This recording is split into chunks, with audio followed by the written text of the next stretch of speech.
नमस्कार दोस्तों, मैं हूं एडवोकेट रिंकू डाबरा और आपका एक बार फिर से स्वागत है आपके पसंदीदा चैनल डाबरा लीगल पर। तो आज हम बात करेंगे एम्प्लॉय पेंशन स्कीम की। जी हां, तो आज हम बात करेंगे कि आप भी कैसे ज़्यादा पेंशन पा सकते हैं एज पर दी ईपीएस एक्ट 1995। तो जैसे कि आप सभी अवेयर है इस बात से कि काफ़ी दिन से ये मांग चल रही थी कि जो लोग पेंशन पाने के हकदार है, यानी कि प्राइवेट सेक्टर में जो पेंशन पाने के हकदार है as per act EPS 1995 employ pension scheme 1995 के तहत जो पेंशन पाने के लिए एलिजिबल है उनकी पेंशन बढ़ाई जाए। क्यों? क्योंकि अभी तक जो मिनिमम पेंशन थी वो 1000 रुपये थी और आप जानते हैं कि डे बाय डे इतनी महंगाई बढ़ रही है कि 1000 रुपये में कुछ भी नहीं हो रहा था। तो जो हमारी वर्कर्स की यूनियन है उन्होंने काफ़ी स्ट्राइक करी, कोर्ट भी गए, कोर्ट में केसेस डाले। तो जो है कि हमारा जो केस था वो जो है सुप्रीम कोर्ट तक भी गया। तो 4 नवंबर 2022 को सुप्रीम कोर्ट ने एक जजमेंट दिया है, जिस जजमेंट में जो है सुप्रीम कोर्ट ने ये कहा है कि जी हाँ, अब जो है बढ़ी हुई पेंशन मिलनी चाहिए एम्प्लॉयज़ को। तो जो बढ़ी हुई पेंशन है वो मांग क्या थी? वो मांग थी कि मिनिमम पेंशन जो है 7500 रुपये होने चाहिए और महंगाई भत्ता भी मिलना चाहिए। इसके साथ साथ कुछ और भी रिक्वायरमेंट थी एम्प्लॉयज़ की, बट अब जैसे कि हम बात कर रहे हैं कि इस वीडियो में हम केवल पेंशन की बात कर रहे हैं, तो हम बात करेंगे केवल पेंशन की।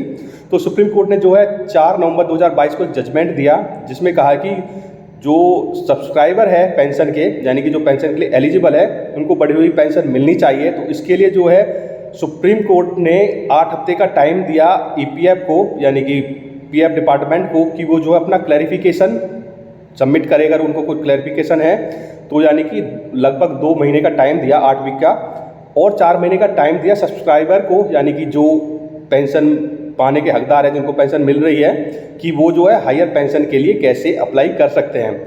तो अगर आपने अभी तक हमारे चैनल को सब्सक्राइब नहीं किया है तो आप हमारे चैनल को सब्सक्राइब कर लीजिए, ताकि आपको इसी प्रकार की लेटेस्ट नॉलेज हमारे चैनल के थ्रू मिलती रहे। और अगर आपका कोई ऐसा जानने वाला है जो पेंशन पाता है तो उसको कैसे पेंशन बढ़ के मिल सकती है, तो आप उसके साथ भी हमारी वीडियो का लिंक शेयर कर सकते हैं। तो जैसे कि मैंने बताया कि सुप्रीम कोर्ट ने 4 नवंबर 2022 को जजमेंट दिया जिसमें 8 हफ्ते का टाइम जो है ईपीएफ डिपार्टमेंट को दिया कि अपना क्लैरिफिकेशन सबमिट करे अगर कुछ है, और 4 महीने का टाइम जो है सब्सक्राइबर को दिया कि वो कैसे जो है हाई पेंशन के लिए अप्लाई कर सकते हैं, यानी कि जो कि पहले 1000 मिनिमम पेंशन थी वो कैसे 7500 के लिए अप्लाई कर सकते हैं। तो सवाल ये है कि जो क्वेश्चन ये था, काफ़ी दिन से चला आ रहा था कि जो है कि कैसे पेंशन को बढ़ाया जाए। तो जैसे कि हमने बताया कि 4 नवंबर 2022 को सुप्रीम कोर्ट ने ऑलरेडी जजमेंट दे दिया, टाइम दिया पीएफ डिपार्टमेंट को भी और सब्सक्राइबर को भी। तो जो है कि पीएफ डिपार्टमेंट जो है गवर्न होता है गवर्नमेंट से। तो जो है कि 22 दिसंबर 2022 को जो राज्यसभा में मीटिंग थी उसमें क्वेश्चंस पुट किए गए। उसमें क्वेश्चन जो है पूछे गए, इलामारम करीम के द्वारा 3 क्वेश्चंस पूछे गए। उन्होंने पूछा कि क्या सरकार को कर्मचारी भविष्य निधि पेंशन योजना के संबंध में जो उच्च न्यायालय, यानी कि जो सुप्रीम कोर्ट ने जजमेंट दिया है 4 नवंबर को, उसके बारे में जानकारी है। दूसरा सवाल उन्होंने गवर्नमेंट से किया कि सरकार इस निर्णय को कब तक लागू करेगी और ईपीएफ को बढ़ी हुई पेंशन देने के लिए कब से आदेश के लिए कहेगी। तीसरा क्वेश्चन किया इलामारम करीम ने कि आज की डेट तक पीएफ के पास कितना जमा पूंजी है। तो इसमें जो रिप्लाई दिया रामेश्वर तेली जी ने इसका रिप्लाई दिया सरकार की तरफ से। तो उन्होंने पहला जो सवाल था उन्होंने कहा कि हाँ, सरकार को इस बात के बारे में पूरा ज्ञान है कि पेंशन से रिलेटेड जो है सुप्रीम कोर्ट ने कोई जजमेंट दिया है। दूसरे में उन्होंने कहा, जो क्वेश्चन पूछा गया था कि सरकार इस निर्णय को कब तक लागू करेगी, तो उसके बारे में तेली जी ने कहा कि जो है अभी सरकार इस निर्णय को पढ़ रही है, इसको जो है समझने की कोशिश कर रही है। और तीसरा जो सवाल था कि जो पूछा गया था इलामारम जी के द्वारा कि कितना पीएफ के पास फंड है, तो उसके बारे में उन्होंने जवाब दिया कि 31 मार्च 2022 तक जो है बेसिकली कितना फंड है, तो 3 फंड्स होते हैं, पीएफ का, पेंशन का और एडीएलआई का।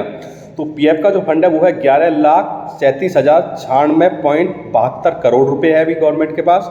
पेंशन का जो है वो है 6,89,210.72 करोड़, और एडीएलआई में जो है वो है 37,828 रुपये 56 करोड़।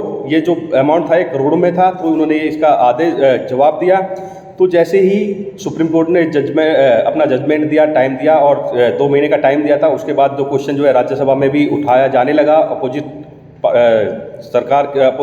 पार्टी की तरफ से सरकार से सवाल किया जाने लगा। तो उसी के बीच जो है ईपीएफ ने एक सर्कुलर जारी किया। वो सर्कुलर किया था जारी किया उन्होंने दिसंबर में, 29 दिसंबर 2022 को जो है पीएफ ने भी सर्कुलर जारी कर दिया कि जी हाँ, जो सुप्रीम कोर्ट ने अपना जजमेंट दिया है उसके तहत जो है लोगों को बढ़ी हुई पेंशन मिलेगी।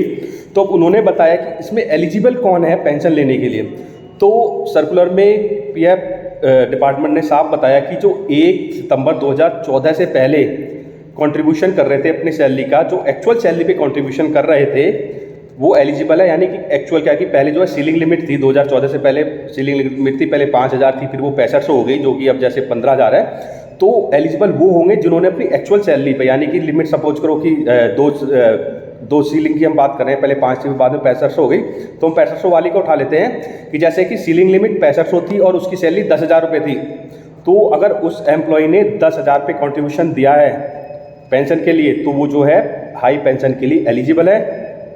दूसरा कंडीशन के लिए वो एलिजिबल है जो 1/9/2014 से पहले रिटायर हो गए हैं और उन्होंने हाई पेंशन के लिए एक जॉइंट डिक्लेरेशन दिया था। जॉइंट डिक्लेरेशन का मतलब था कि एम्प्लॉय भी रेडी था हाई पेंशन के लिए, उस कॉन्ट्रीब्यूशन के लिए, और उसका एम्प्लॉयर भी रेडी था डिडक्शन करने के लिए। तो जॉइंट डिक्लेरेशन अगर किसी एम्प्लॉय ने दिया था जो 1/9/2014 से पहले रिटायर हुए और उन्होंने एक जॉइंट डिक्लेरेशन दिया था कि मेरा जो है पेंशन जो है हाई कॉन्ट्रीब्यूशन पे डिडक्ट किया जाए, एक्चुअल पे किया जाए, और पीएफ ने उसको रिजेक्ट कर दिया, तो वो भी एलिजिबल है। तीसरी कंडीशन थी कि अगर किसी मेंबर ने हाई पेंशन के डिडक्शन के लिए, कंट्रीब्यूशन डिडक्शन के लिए एप्लीकेशन दी थी बट वो किसी भी कंडीशन में जो है रिजेक्ट कर दिया गया पीएफ की तरफ से, तो वो भी एलिजिबल है। यानी कि 3 कंडीशन में एलिजिबल है। पहला, जिसने एक्चुअल सैलरी पे डिडक्शन कराया था, जिसने जॉइंट डिक्लेरेशन दे के अपनी डिडक्शन की बात की थी बट पीएफ ने रिजेक्ट कर दिया। तीसरा कि किसी ने अप्लाई किया था डिडक्शन के लिए बट पीएफ ने किसी और भी रीजन से अगर रिजेक्ट कर दिया तो उस कंडीशन में वो एलिजिबल है। अब बात आती है कि जो 1 सितंबर 2014 से पहले रिटायर हो गए और इन तीनों ही कंडीशन में फॉल नहीं करते, यानी कि अंडर नहीं आते, तो वो तो एलिजिबल नहीं है, तो उनको भी घबराने की ज़रूरत नहीं है। एक और पिटीशन लगी है 3/12/2022 को, एक पिटीशन डली जिसकी सुनवाई थी 16 दिसंबर 2022 को। ये पिटीशन उन्हीं के लिए डली कि जो लोग इसके अकॉर्डिंग एलिजिबल नहीं हो रहे उनको भी बड़ी पेंशन दी जाए।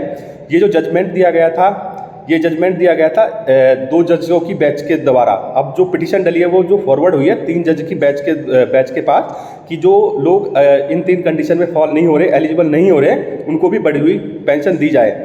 तो अभी उसका जजमेंट नहीं आया है। एक बार फिर से मैं आपसे बोलता हूँ, अगर आप इन कंडीशन में फॉल नहीं होते हैं तो आप हमारे चैनल को सब्सक्राइब कर लीजिए, ताकि जैसे ही जजमेंट आएगा हम आपके साथ इस नॉलेज को शेयर करेंगे, इस अपडेट को आपके साथ शेयर करेंगे। तो वो जजमेंट आने वाला है। अब कंडीशन आती है कि आप एलिजिबल है बट अप्लाई कैसे करें। तो अप्लाई करने के लिए आपको जो है अपने जो आपके पास का जो रीजनल ईपीएफ ऑफिस है वहाँ पे विजिट करना है, और आपको क्या प्रोड्यूस करना है, आपको या तो ये एविडेंस देना है कि आपका जो डिडक्शन है वो एक्चुअल पे हुआ था, या फिर आपने अब से पहले जब भी 2014 से पहले आपकी कंट्रीब्यूशन डिडक्शन के लिए हाई पेंशन के लिए अप्लाई किया था और वो रिजेक्ट हो गया था, तो उन दोनों में से कोई भी एक एविडेंस आप प्रोड्यूस कीजिए पीएफ डिपार्टमेंट को, और आपकी जो है बढ़ी हुई पेंशन मिलनी स्टार्ट हो जाएगी। अब दूसरा कन्फ्यूजन ये है कि जो लोग अभी एनरोल्ड है, यानी कि जिनका भी डिडक्शन हो रहा है पेंशन में, और उनको क्या करना है ज़्यादा पेंशन लेने के लिए, तो उसके लिए भी अभी गाइडलाइन आनी बाकी है। अगर आप अभी तक रिटायर नहीं, यानी कि आप 2014 से पहले रिटायर नहीं हुए हैं, यानी कि अभी भी आप वर्किंग हैं और आपका कंट्रीब्यूशन जा रहा है, तो उसके लिए भी गाइडलाइन आनी बाकी है। तो आप हमारे चैनल पर बने रहिए, जैसे गाइडलाइन आएगी हम सबसे पहले आपके लिए ये अपडेट लेके आएंगे। धन्यवाद दोस्तों।